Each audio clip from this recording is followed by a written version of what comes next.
Schoenstein's here in the studio with us to talk more about this, and Rich McHugh's probably right? If you're Daniel Penny, you don't come out and talk because of that civil litigation that's pending? Absolutely, Conor. Well, you just want to say thank you to the jury. I'm glad it got the result I did, but he still faces a civil suit.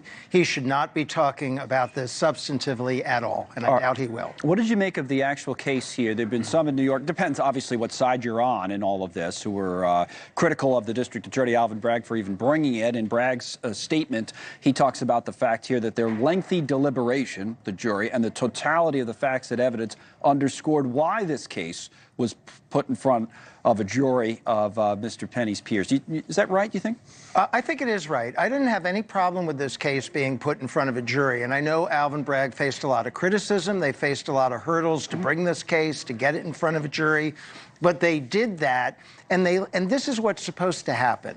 We bring in a jury of 12 of his peers. They get to hear the evidence over a long period of time. They get to deliberate the case, which they did over 4 days. They called back a lot of evidence. They had the judge reread some of the instructions. I mean, they did their job, and then they render a verdict. And that verdict goes one way or the other, but it was still a righteous case to bring. I have a quick clip from Mayor Adams here in New York, who spoke about the verdict earlier. So let me play that, and then we'll come back and talk some more. Here's the mayor.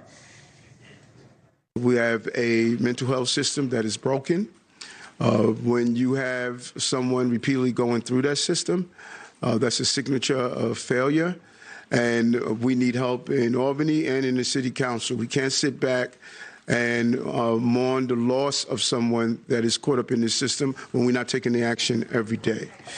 So that's the kind of the politics of it that are in the background of this case, and you wonder how much the jury thought about issues like that as well. I mean, to your earlier point, it's clear they struggled with this. Otherwise, there would have been a unanimous verdict much earlier on the manslaughter charge last week. That's right. That's right. They did struggle with it, and I was surprised when they were hung on the manslaughter charge on Friday that they would come back in Monday and find him not guilty. That seemed like the least likely verdict as a follow-up to being hung and on very manslaughter. Quickly, right? And very quickly. Well, I think what happened is there was a minority of the jury that was for guilty, and probably over the weekend they gave up. They probably came in, the harder charge had been dismissed, the weight of the jury was against them in all those days of deliberations, and I think whoever it was that was going for a conviction probably decided this morning, I'm done, I'm not getting anywhere in these deliberations. It could have been one person, right? It could have been one person. We don't know, and I'm not sure if we ever know. And by the way, that's entirely an appropriate thing to happen in a jury room. That's why we have deliberations. That's why we don't have this decided by one person. We have 12 people. They bring their different views. They bring their life experiences. They debate, they deliberate, and they come up with a verdict. But in this case, they had an either-or, right? They could have chosen from one charge that would have put him in jail for maximum 15 years, the manslaughter charge, or this one I think was up to 4 years. What about the way it was constructed? Because you couldn't convict on both. Right, but it wasn't really an either-or because they had to decide the manslaughter, the higher charge, first. Right. And that was the struggle on Friday. They were hung on manslaughter, and the defense said the whole case is a hung jury, and the prosecution, they took a gamble.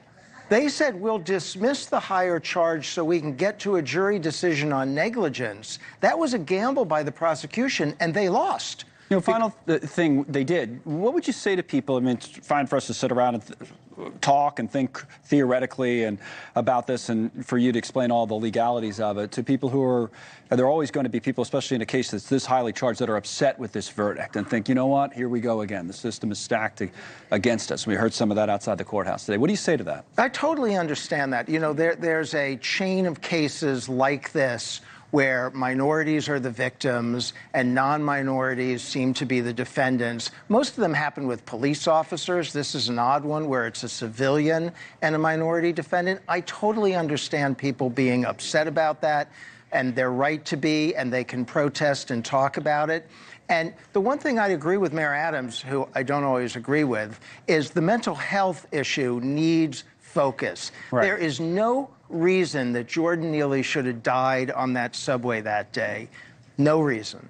Yep. Yeah, it's a tragic case, no matter what. And today we did get the verdict, not guilty. Thank you, Rich. Thank you for coming in. My pleasure. Now.